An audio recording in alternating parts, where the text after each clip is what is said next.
My husband changed after his company got on track. He didn't even try to hide that he was cheating with another woman. When I finally pointed it out, he just laughed at me. You're trash that doesn't earn a cent. You should just be grateful I'm supporting you. Then I'll get a job.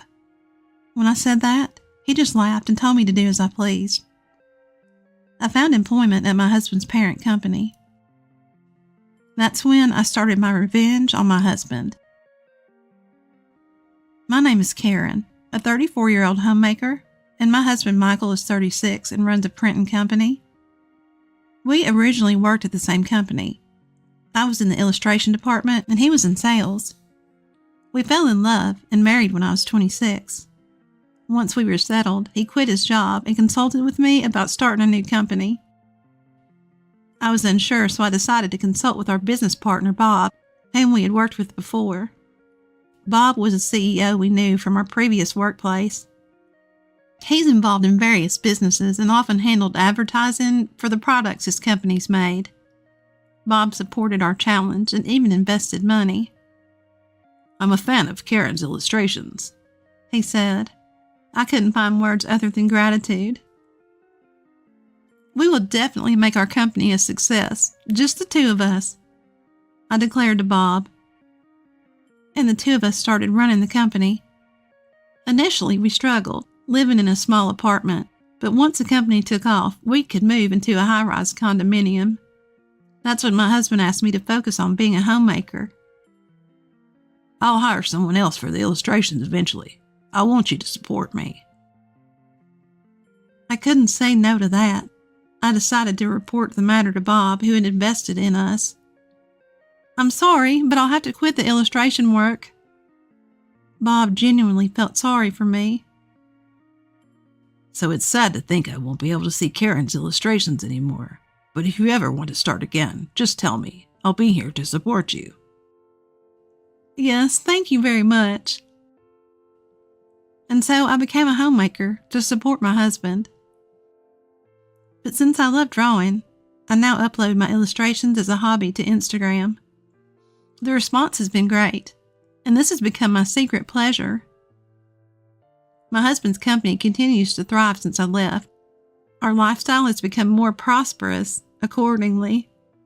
My husband has bought a new car, and he's even had suits custom made by renowned brands. I thought it was an unnecessary expense, but I guess appearance matters when you're the boss. No matter how busy my husband is, he always has dinner at home, because this was a promise between us. No matter how busy we get, he insisted we always have time just for the two of us. This was our dinner time. That's when he would share the company's future prospects with me. I felt happy just being able to support his dreams. I thought this would go on forever. The company's performance is still on the rise, but gradually I noticed a change in my husband's attitude. He stopped talking to me about the company during dinner. How's the company doing? Everything fine? Yeah. He would reply unenthusiastically. I asked persistently to know more, and he snapped back.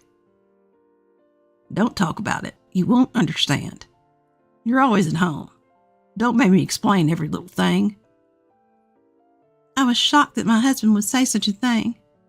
I tried to convince myself that he was just tired and overworked. That night, he silently finished his meal and went straight to his room.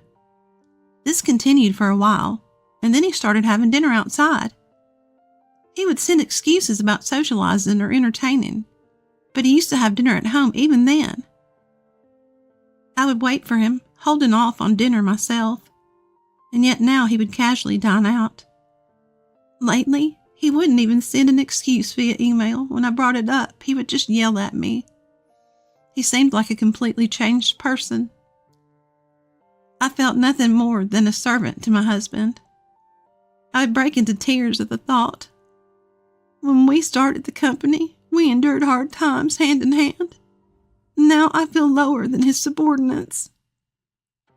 I don't do housework because I like it. I wanted to continue my work in illustration.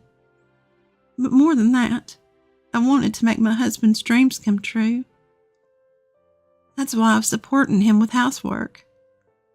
But any gratitude for that has long since vanished from my husband. While he's away, I immerse myself in my illustrations. That's the only thing that relieves my stress. As I continue, my followers increase, and there are kind words in the comments. Among them, I even found Bob's name. In the comments, Bob offers to work together again. I hope we can work together someday. Just thinking about it lifts my spirits. Without this hope, I might not have been able to go on. Ever since we stopped having dinner together, a rift began to grow between my husband and me. Eventually, I started to sense the presence of another woman. I detected a scent of perfume on my husband's discarded suit jacket, a fragrance he would never use. When I questioned him about it, he brushed it off, saying it must have come from an acquaintance. He did so with a smirk, acting as if being caught wouldn't be a problem at all. For the first time, my long-standing sadness towards my husband turned to anger. I thought, enough with the mockery. I was left alone at home, waiting for my husband, unable to do anything but household chores. The anxiety of being left behind by society grew day by day. My friends only told me how envious they were. When I consulted my parents, they just laughed, calling it a luxurious worry. I had to face this problem all by myself. Then one day my husband came home drunk. I took care of him desperately and put him to bed. That's when I noticed a lipstick mark on his shirt. There's no way he'd come home with a kiss mark there for no reason. It was a declaration of war from the other woman. I had finally caught proof of my husband's infidelity. The next day, I showed him the shirt and confronted him. "Where were you last night? What's this kiss mark?" My husband was surprised by the kiss mark, but was unfazed by my confrontation. "I was out at a bar with friends. Must have happened then." "Right there. You'd have to take off your jacket for that to happen. Didn't you notice?" "I said I don't remember." My husband stood up and slapped my cheek. I fell backward, unable to comprehend what had happened. All I felt was a hot, stinging pain. "When will you get it? Who do you think's providing for us?" My husband said that and went back to his room. I watched his back, tears spilling down my face. My husband had changed. He no longer loved me. I was shattered by the harsh reality. From then on, my husband became violent whenever something displeased him. If he didn't like the meal I'd prepared, he'd throw the plate on the floor. "This tastes awful. Do you even know what I eat every day? If you want to stay my wife, you better improve your cooking skills." My husband said that and got up to leave the room. "I'll eat out. If I eat this, it'll affect my work." I chased after my husband. "Wait, I want to cook what you like, but you never come home or talk to me. How can I make something delicious like that?" My husband clicked his tongue, clearly annoyed by my desperate plea. "So, shall we get a divorce then? I'm totally fine with it. I can live without you, but you can't live without me, can you?" My husband looked at me and smirked. "You're a piece of garbage that doesn't make a single cent, and you're a parasite living off me." With those words, something inside me snapped. This man will never change. The kind and considerate husband of the past is dead. Then I'll get a job. "What? What do you mean?" I will also become financially independent. My husband laughed, clutching his stomach. "Who would hire a powerless person like you?" I held back my anger. I mustn't lose control and lash out. That would only lead to more physical abuse. Since I can't win through physical strength, I must find another way to fight. "Well, do as you please, but don't neglect the housework with your insignificant earnings. I won't allow that." My husband said those words and left the house. I immediately began preparing. By hiring a detective to catch evidence of my husband's infidelity, I easily obtained numerous photographs. My husband was seen with flashy dressed women, enjoying drinks together and entering hotels. And it wasn't just one woman. He was baiting women with money and playing around with different ones. Seeing those photos and hearing the detective's report, I felt no emotions. No anger, no sadness. Rather, I thought it was good that the flashy behavior made it easy to obtain evidence. 1 week after obtaining the evidence, I headed to a restaurant on the top floor of a hotel. I was wearing the most beautiful clothes I could find, but I looked overwhelmingly cheap compared to the other customers in this restaurant. As I timidly headed to the reserved seat, Bob was already seated. "I'm sorry to keep you waiting." I apologized, and Bob smiled, gesturing for me to sit. No, I've been eagerly waiting for you, Karen. Making me wait isn't a big deal at all. Bob had helped fund us when my husband and I went independent. He was also now the president of my husband's parent company. "Thank you so much for supporting us during our independence." I was surprised when you said you two were going independent, but since I had been working with you for a long time, funding you was no big deal. "It seems the company is doing well thanks to you." Bob's face turned stern at my words. "Well, that's true, I guess, but today it's about you accepting my invitation, right?" Bob said, smiling and reassuring me. "Yes, please." I straightened up and greeted him. Bob was one of the people who highly praised my illustrations. He provided funding when we went independent because I was part of it. He was the only one who advised me not to become a homemaker. We had lost touch, but he found me on social media and left a comment. We began communicating through email and SMS. "But you understood my illustrations well, didn't you?" "I'm a fan of yours, and I'm really glad you didn't quit illustrating." "I never thought you'd scout me, though."